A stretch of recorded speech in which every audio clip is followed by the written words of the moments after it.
Hi guys, I'm going to recap a 2018 mystery comedy movie, called A Simple Favor.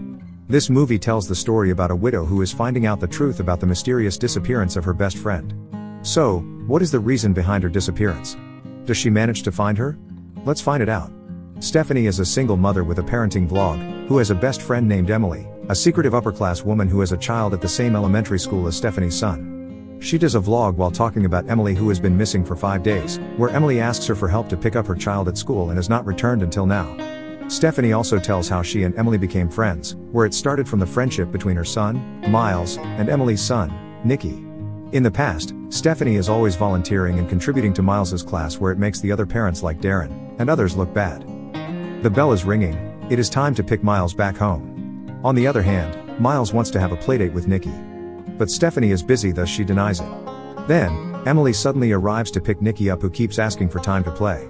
Emily, who cannot argue with her son anymore, finally takes them all to her house.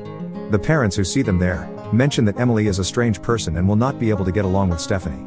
When they arrive at Emily's house, Stephanie is stunned to see a naked painting of Emily hanging on a wall.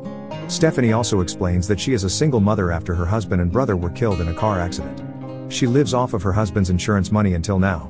Emily also shares her stories, thus Stephanie learns that Sean, Emily's husband, used to be a writer and realizes that she has studied his book for her research project at the university. Not long after that, Sean arrives home and greets Stephanie. While he and Emily are kissing, Stephanie says she has read Sean's book and enjoyed it. However, after he left, Emily mentions that Sean hasn't written anything since the first book 10 years ago. While taking their kids to the park, Stephanie takes a photo of Emily where she firmly orders Stephanie to delete the photo without any exact reason. After drinking together, Stephanie offers to help Emily to pick Nicky up from school whenever she is busy. The next day, Emily calls her and accepts the offer. Emily asks Stephanie to pick Nicky up from the school. Stephanie takes Nicky along with Miles to the park, where not long after that, Emily shows up and they enjoy watching the kids playing around. Again, Stephanie takes a photo of Emily, to which she asks her to delete it right away. Then, they all go to Emily's house and exchange their darkest stories. Emily tells Stephanie that she and her husband had done a threesome with Sean's teaching assistant. Stephanie then tells a secret of how she met a son that her father had from another relationship. On her day of grief, Stephanie was comforted by him and led them to have fun. The next day, Emily calls Stephanie and asks her for a simple favor to pick Nicky up from school because she has to take care of some work business, while Sean has gone to London to look after his ailing mother. After a few days, it turns out that Emily has not come to bring her child back. When Stephanie calls Emily's office, she learns that she is going to Miami for a few days, but doesn't know the reason. Then, she calls Sean, who is still waiting for his mother in the hospital, and informs him of the situation. The next day, Sean comes to pick up his son. However, because it is already midnight, Stephanie offers Sean to stay at her house as well as report to the police, who come and ask about Emily's sudden disappearance. The police suspect that the couple might have had a fight, thus Sean went to London because he has an affair. Stephanie interrupts them and says that she knows the family well, and sure enough that Sean can never cheat on Emily. While the police interrogate Sean, Stephanie learns that Emily's family background is shrouded in mystery. Later that night, when Stephanie and Sean chat with each other, she tells him about how Emily reacted when she captured her picture a few days ago. Sean says that Emily always did the same thing, that he also doesn't understand why. The next day, Stephanie goes to Emily's office and directly asks her boss about Emily's disappearance, but she doesn't get a proper answer. Then, Stephanie walks into Emily's office and finds her photo on her desk. She then goes out cautiously, but unfortunately, she is caught by Emily's boss.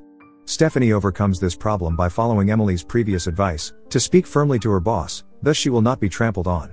She manages to leave and copies Emily's picture to spread to the people around. On the other hand, the other parents who see it, predict that Emily has died somewhere unknown. Then, the police come back to Emily's house and tell the results of their tracking. She was not on any flights to Miami, but that she rented a car the day she disappeared. Back to the present, Stephanie is asking for any clue on Emily on her vlog, and an inbox from her audience pops up, saying that Emily's car was seen in Michigan. Then, Stephanie alerts Sean and reports the information to the local police. The police immediately rushes and conducts a search, where it turns out that Emily is found dead, drowned in the lake near where she has parked her car. A funeral is quickly held for Emily. There, Nicky and Miles get into a fight because Nicky is yelling at Stephanie and claiming that she's trying to be his new mom. He also yells at his father that he is a loser, like what her mother had said. Sean reacts angrily, but Stephanie tries to calm the situation. After the funeral, Stephanie approaches Sean and tries to comfort him. Emily hugs Sean and it leads to the two of them having fun together. The next morning, the detective comes to Sean's house, but there is only Stephanie inside. The detective reveals their investigation, saying that Emily and Sean used to fight a lot. However, Stephanie doesn't agree and says that they are just worried about their poor financial situation. The detective tells her that Emily had severe liver damage from a large amount of heroin, and Sean has taken a $4 million insurance for Emily right after he left for London. When Stephanie searches Sean's room, she discovers the insurance paperwork that states Sean requested Emily's signature. She also pays him a visit at his college, where she is shocked to see Sean getting comfortable hugging another lady. At dinner, Nikki says that he met his mother at school and also greeted Stephanie. Knowing no one believes him, Nikki gets angry and says bad things to them and leaves. After the things they've been through together, Sean says that he loves Stephanie and wants her to move into the house as soon as possible. After being convinced by Sean to move in, Stephanie agrees and clears Emily's dressing room and goes back to her old house to pack her things. Upon returning to Sean's house, how surprised she is when all the contents of Emily's dressing room has been rearranged back to the original. Back to Stephanie's live broadcast, where she says she believes in an afterlife after what has happened to her. Stephanie begins to believe that Emily is a spirit who is worried about being replaced.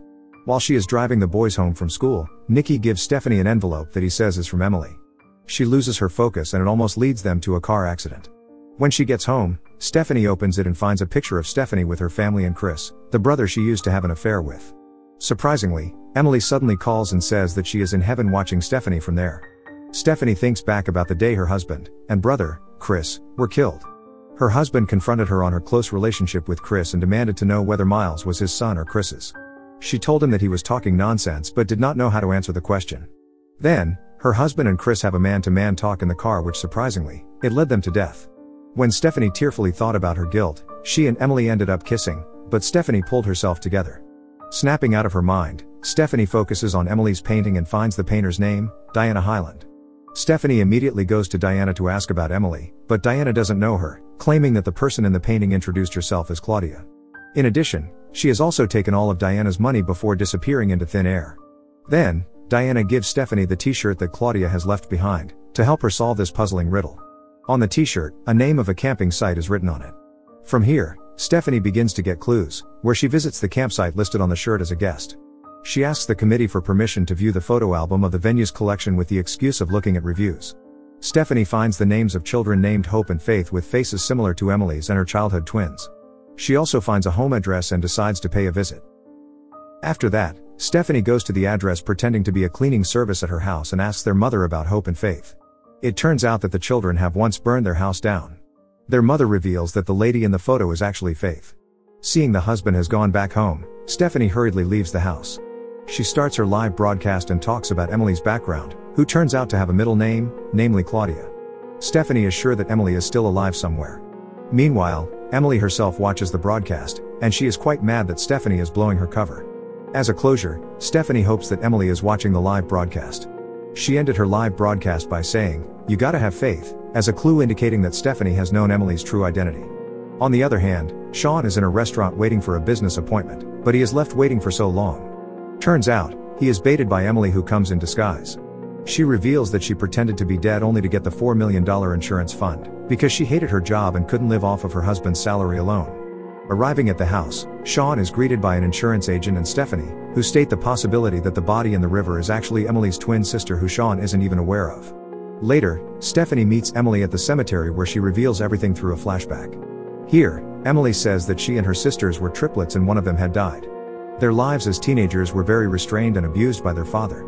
They both thought of burning down their house and running away from their parents' restraints, which they eventually did. They decided to live their own separated lives because if they continued together, they would be easily found by the police.